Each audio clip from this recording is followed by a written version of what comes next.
Halo semuanya, salam damai Kristus bagi kita semua. Kembali lagi bersama saya dalam channel ini, dan saya ucapkan terima kasih untuk saudara-saudara yang sudah mendukung channel ini, channel Mister Gam. Dari awal sampai pada saat ini, terima kasih atas dukungan kalian. Saya ucapkan selamat datang bagi saudara-saudara yang baru bergabung dalam channel ini. Dan saya berdoa semoga dalam channel ini kalian mendapatkan manfaat. Kali ini kita akan menyimak salah satu video dan saya akan berkomentar tentang salah satu statement, salah satu pernyataan dari seorang mualaf. Mualaf ini namanya adalah Yonatan dan dia katanya lahir dari keluarga Kristen tetapi diasuh oleh keluarga Muslim. Lalu pada umurnya yang kesekian dia diambil kembali karena menurutnya bahwa di dalam keluarga Muslim itu dia diajarkan tentang Islam dan keluarga orang tuanya, orang tua yang Kristen ini tidak mau, makanya dia diambil paksa. Lalu diwajibkan untuk mengikuti semua yang ada di dalam kekristenan. Tapi ada satu hal yang aneh dari pernyataannya dia. Ketika dia mengatakan bahwa keluarganya ini, orang tuanya yang kandung ini memperbolehkan dia maksiat sekali, yang penting dia ada di dalam kekristenan. Nah, mari kita simak saja videonya supaya kalian lihat secara baik, dengar secara baik apa yang dia katakan tentang orang tuanya. Tapi karena tuntutan orang tua, pada akhirnya saya nurutin dari orang tua, saya harus ke kuliah teologi. Tapi waktu itu nggak sampai lulus sih, saya harus kabur gitu ya kan. Saya kabur karena emang bukan itu yang saya cari dalam hidup saya, itu bukan itu gitu loh. Meskipun saya ke gereja pun saya masih kosong gitu loh. Ya tetap saya melakukan dosa, tetap saya melakukan segala macam gitu ya, maksiat gitu ya kan. Saya nggak tahu deh apa sih tujuan orang tua saya menuntut saya harus tetap Kristen dengan gaya hidup saya yang masih maksiat segala macam gitu loh. Mereka tetap memperbolehkan saya maksiat. Nah, saudara-saudara dengar sendiri bahwa orang tuanya itu tetap memperbolehkan dia maksiat. Dengar, tetap memperbolehkan dia maksiat. Ingat ya, kita lanjut lagi. Misalkan saya tetap Kristen gitu loh. Saya nggak tahu gitu kenapa. Padahal jelas-jelas agama dengan maksiat itu udah bertolak belakang ya, gitu ya. Nggak tahu lah, pokoknya orang tua saya itu waktu itu tetap menginginkan saya itu tetap Kristen. Kamu bebas mau ngerokok, mau segala macam, mau maksiat segala macam, nggak apa-apa lah gitu. Dan di situ saya heran, kayaknya bukan inilah ajaran agama yang sesungguhnya, bukan ini gitu. Oke, itu adalah kesaksian dari dia. Jadi menurut dia bahwa orang tua saya itu membebaskan saya untuk melakukan maksiat. Yang penting saya berada di dalam kekristenan. Lalu dia mengatakan bahwa kok ajarannya begini. Nah, pertanyaannya adalah ajaran apa yang salah? Apakah ajaran agamanya atau ajaran orang tuanya? Yang pasti ajaran orang tuanya. Karena pertama, kekristenan tidak ketika saudara sudah ada dalam istilahnya lahir baru menjadi orang Kristen, saudara harus meninggalkan dosa-dosa saudara. Kalau misalnya ada orang tua yang memperbolehkan anaknya maksiat, yang membebaskan anaknya untuk melakukan maksiat, melakukan dosa, yang penting ada dalam kekristenan, itu yang salah adalah orang tuanya, bukan ajarannya. Misalnya kita lihat di dalam kita mulai dengan surat dari Rasul Paulus dulu ya. Seorang rasul yang selalu dituduh oleh muslim sebagai sebagai orang yang memelintir atau mengubah ajaran Yesus Kristus. Tapi anehnya ajaran dari Rasul Paulus ini, ajaran dari rasul yang difitnah ini oleh para polemikus muslim ini adalah ajaran yang lebih tinggi moralnya dibandingkan dari nabi mereka sendiri. Salah satunya ya ini, kita akan lihat Roma 13 ayatnya yang ke-13. Marilah kita hidup dengan sopan seperti pada siang hari, jangan dalam pesta pora. Ingat, jangan dalam pesta pora dan kemabukan, jangan dalam percabulan dan hawa nafsu, jangan dalam perselisihan dan iri hati. Saudara lihat, ini ajaran dari Rasul Paulus. Nanti kita akan ke Yesus Kristus lagi, ajaran Yesus Kristus. Jadi menurut si mualaf ini bahwa orang tuanya membebaskan dia untuk melakukan maksiat, yang penting ada di dalam kekristenan.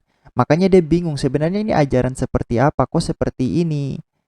Yang salah itu bukan ajaran dari kekristenan atau ajaran dari Alkitab, tetapi yang salah itu adalah orang tuamu yang mengajarkanmu. Karena sekali lagi Alkitab tidak memperbolehkan orang untuk melakukan dosa. Ketika kamu sudah ada di dalam kekristenan, sudah dilahir barukan, maka kamu harus mengikuti teladan hidup dari Yesus Kristus, menjauhi segala dosa-dosa. Kalau kamu masih ada dalam maksiat, ya kita bisa katakan bahwa kamu adalah Kristen KTP.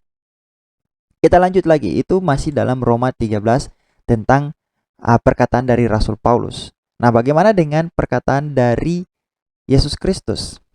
Matius 15 ayatnya yang ke-19 kita lihat, karena dari hati timbul segala pikiran jahat, pembunuhan, perzinahan, percabulan, pencurian, sumpah palsu, dan hujat. Itulah yang menajiskan orang. Jadi apa yang menajiskan orang? Yang menajiskan orang itu adalah perilaku-perilaku seperti ini. Makanya Rasul Paulus menyuruh kita untuk menjauhi perilaku-perilaku ini. Artinya apa? Artinya Alkitab tidak memperbolehkan ajaran kekristenan. Alkitab tidak memperbolehkan orang untuk melakukan maksiat, melakukan dosa. Karena itu adalah perilaku yang najis menurut Yesus Kristus dan juga menurut para rasul. Jadi kalau misalnya orang tuamu menyuruh kamu untuk melakukan bukan menyuruh ya, tapi memperbolehkan untuk melakukan maksiat sekalipun kamu ada dalam kekristenan, maka yang salah itu adalah orang tuamu. Yang tidak waras itu adalah orang tuamu. Karena bagaimana bisa dia membiarkan kamu hidup dalam kemaksiatan tapi kalian mengaku diri kalian sebagai Kristen, sebagai pengikut Kristus? Kekristenan tidak pernah membiarkan orang untuk hidup dalam dosa, tetapi kekristenan sangat mengecam orang yang hidup dalam dosa. Yesus Kristus mengajarkan bahwa semua orang harus hidup kudus seperti Allahnya kudus. Bahkan dituliskan oleh Rasul Petrus dalam 1 Petrus 1 ayatnya yang ke-15 sampai ke-16, tetapi hendaklah kamu menjadi kudus di dalam seluruh hidupmu sama seperti Dia yang kudus. Dia ini adalah Allah yang telah memanggil kamu, sebab ada tertulis, kuduslah kamu sebab aku kudus. Jadi kekristenan tidak pernah memperbolehkan orang, tidak pernah mengizinkan orang untuk hidup dalam dosa. Ketika kamu sudah menjadi orang Kristen, maka kamu harus hidup kudus, kamu harus hidup menjauhi dosa. Kan ada orang-orang Islam yang mengatakan bahwa enak dong, Yesus Kristus itu sudah menebus dosa kita, maka kita bebas melakukan dosa. Nah, itu adalah perilaku yang salah. Itu bukan perilaku kekristenan. Kalau kamu merasa bahwa kamu sudah ditebus oleh Yesus Kristus, maka kamu harus hidup sesuai dengan apa yang diajarkan oleh Yesus Kristus. Itu baru perilaku yang benar, bukan bebas melakukan dosa. Jadi sekali lagi, yang salah dari mualaf ini adalah orang tuanya, bukan ajaran kekristenan. Karena dia memberikan pernyataan seolah-olah bahwa kekristenan itu salah karena orang tuanya mengizinkan dia berada di dalam kekristenan dan bebas melakukan dosa, bebas melakukan kemaksiatan. Dia ingin membuat satu opini bahwa kekristenan itu salah dengan pernyataannya yang tadi. Tapi sekali lagi saya katakan, kekristenan tidak pernah membiarkan orang hidup dalam kemaksiatan, dalam dosa apapun, tetapi kekristenan mewajibkan orang untuk hidup kudus di hadapan Allah. Nah, sekarang mari kita lihat bagaimana dengan ajaran Islam sendiri. Kita lihat dengan ajaran Islam sendiri, apakah Allah Subhanahu wa Ta'ala menginginkan orang-orangnya hidup kudus, apalagi yang tadi dia katakan tentang kemaksiatan ya. Nah, kita lihat di dalam sebentar. Kita lihat dalam surah An-Nisa. An-Nisa 24 ya. Dan dalam kurung diharamkan juga kamu menikahi perempuan yang bersuami, kecuali hamba sahaya, perempuan tawanan atau dalam kurung perempuan tawanan perang, yang kamu miliki sebagai ketetapan Allah atas kamu. Dan dihalalkan bagimu selain dalam kurung perempuan-perempuan yang demikian itu, jika kamu berusaha dengan hartamu untuk menikahinya, bukan untuk berzina. Maka karena kenikmatan yang telah kamu dapatkan dari mereka, berikanlah mas kawinnya kepada mereka sebagai suatu kewajiban. Tetapi tidak mengapa jika ternyata di antara kamu telah saling merelakannya setelah ditetapkan. Sungguh Allah Maha mengetahui, Maha bijaksana. Nah, maksudnya apa? Apa maksud dari dari Quran ini?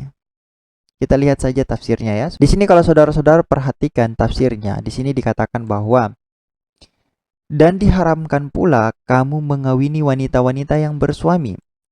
Diriwayatkan oleh Muslim, ntar saya kasih besar. Diriwayatkan oleh Muslim, Abu Daud, Turmuzi, dari Abu Sa'id Al-Khudri, katanya kami beroleh wanita-wanita tawanan dari Bani Autas yang masih mempunyai suami. Bani Autas yang masih mempunyai suami.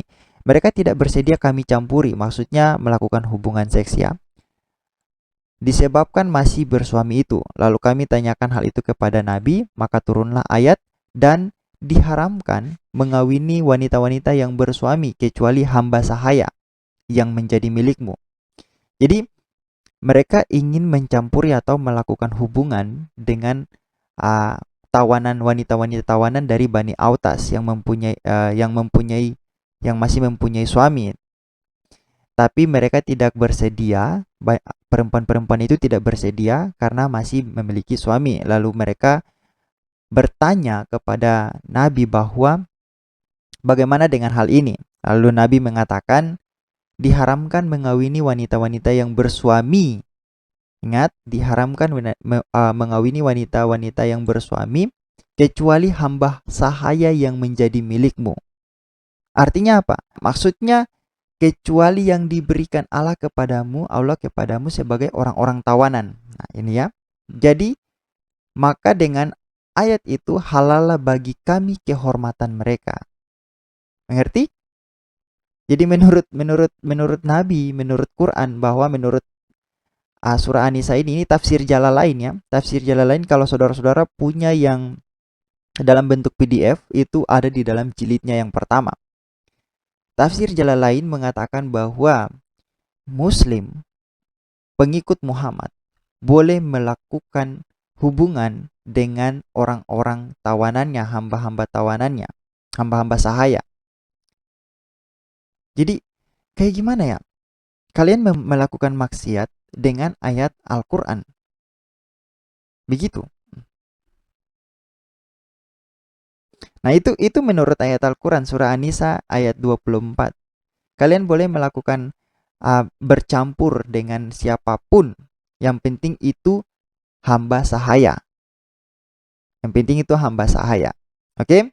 Kita lanjut lagi. Dan diketengahkan oleh Tabrani dari Ibnu Abbas. Katanya ayat itu turun di waktu perang Hunain. Tatkala kaum muslim diberi kemenangan oleh Allah di perang Hunain, mereka mendapatkan beberapa orang wanita dari kalangan ahli kitab yang masih mempunyai suami. Jika salah seorang dari antara mereka hendak dicampuri, maka jawabnya saya ini bersuami, maka turunlah ayat ini. Dan diharamkan pula kamu mengawini wanita-wanita yang bersuami sampai akhir ayat ini. Jadi menurut asbabun nuzul dari ayat ini bahwa mereka, para pengikut baginda ini, ingin melakukan hubungan dengan para tawanan wanita yang mereka dapati. Tetapi mereka ini sudah bersuami, makanya menjadi persoalan bagi mereka. Lalu mereka menanyakan kepada baginda, lalu turunlah ayat ini. Ayat ini mengatakan kalian tidak boleh mengawini wanita-wanita yang bersuami kecuali hamba sahaya atau orang-orang yang menjadi tawanan, perempuan-perempuan tawanan yang diberikan kepada para pengikutnya. Nah, bagaimana tanggapan saudara-saudara? Sebentar, saya kasih ini dulu, highlight dia dulu sebagai tanda. Dan ini adalah sumber dari Muslim sendiri ya. Ini adalah sumber Muslim sendiri. Dan firman Allah Subhanahu wa taala, dan kamu tidak berdosa, dan seterusnya. Oke, kita lanjut lagi. Kita lanjut lagi ke yang selanjutnya di dalam surah An-Nur. Surah An-Nur ini, dan orang-orang An-Nur atau surah 24 ayat 33, dan orang-orang yang tidak mampu menikah hendaklah menjaga kesucian sampai Allah memberi kemampuan kepada mereka dengan karunia-Nya. Dan jika hamba sahaya yang kamu miliki menginginkan perjanjian dalam kurung kebebasan, hendaklah kamu buat perjanjian kepada mereka jika kamu mengetahui ada kebaikan pada mereka. Dan berikanlah kepada mereka sebagian dari harta Allah yang dikaruniakannya kepadamu. Dan jangan kamu paksa hamba sahaya perempuanmu untuk melakukan pelacuran, sedang mereka sendiri menginginkan kesucian, karena kamu hendak mencari keuntungan kehidupan duniawi. Barang siapa memaksa mereka, maka sungguh Allah Maha Pengampun, Maha Penyayang dalam kurung kepada mereka setelah mereka dipaksa. Pertanyaan saya adalah, ini kan apa? Ayat ini mengatakan, dan janganlah kamu paksa hamba sahaya perempuanmu untuk melakukan pelacuran. Artinya bahwa ada orang yang memaksakan hamba sahayanya untuk melakukan pelacuran supaya dari hasil pelacuran itu memberikan keuntungan bagi dia. Nah, pertanyaan saya adalah, mengapa orang yang memaksakan perempuan ini tidak menerima hukuman? Dalam ayat ini tidak ada satupun indikasi hukuman bagi orang yang memaksa hamba sahayanya untuk melakukan pelacuran. Jadi seolah-olah di sini perempuan didiskriminasi. Barang siapa memaksa mereka, maka sungguh Allah Maha Pengampun, Maha Penyayang setelah mereka dipaksakan. Nah, jadi saudara-saudara perhatikan, orang yang Orang yang memaksakan hamba sahayanya untuk melakukan pelacuran dalam ayat ini tidak ada hukuman baginya, malah dikatakan barang siapa memaksa mereka, maka sungguh Allah Maha Pengampun, Maha Penyayang dalam kurung kepada mereka setelah mereka dipaksa. Mengapa Allah tidak menghukum mereka yang memaksakan hamba sahaya perempuannya itu untuk melakukan pelacuran? Bagaimana menurut saudara-saudara? Karena menurut saya, Tuhan yang benar itu dia tidak akan membiarkan manusia untuk tetap melakukan dosa. Karena pasti ada hukuman bagi orang yang melakukan dosa. Hanya saja orang di sini tidak ada hukumannya. Nah, bagaimana tanggapan saudara-saudara? Itu saja yang ingin saya sampaikan kepada saudara-saudara. Silakan kalian nilai sendiri. Saya berdoa untuk saudara-saudara muslim yang masih mencari kebenaran. Semoga kalian mendapati kebenaran yang sejati. Kita jumpa di video berikutnya. Tuhan Yesus memberkati.